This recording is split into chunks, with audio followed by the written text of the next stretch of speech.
exciting space news, JWST might just have discovered an exoplanet. And not just discovered, but taken a picture of. Okay, as far as space pictures go, this is not that pretty. But what we're looking at here is in the center, there is a star called TWA7 that has been blocked by a coronagraph, literally blocking the star's light so we can see any fainter objects that might be around it. Some of what we see are background galaxies and stars, but then there's this thing.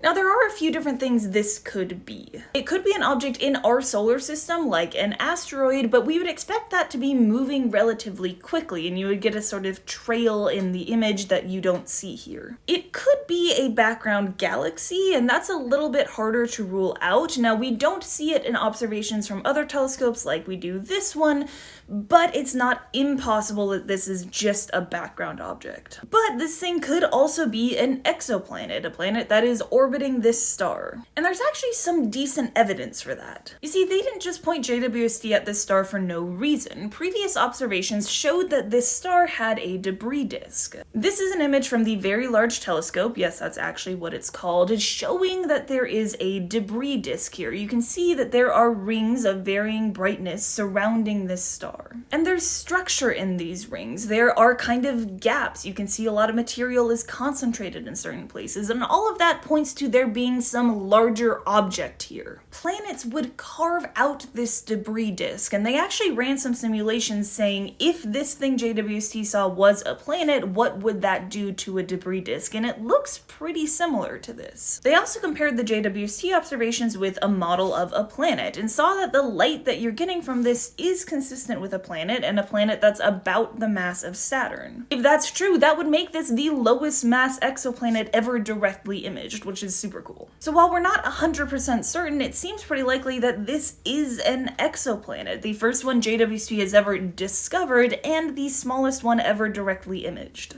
Follow-up observations to get more detailed spectroscopic data will help us confirm that and understand more about the planet's properties. But this is pretty cool stuff.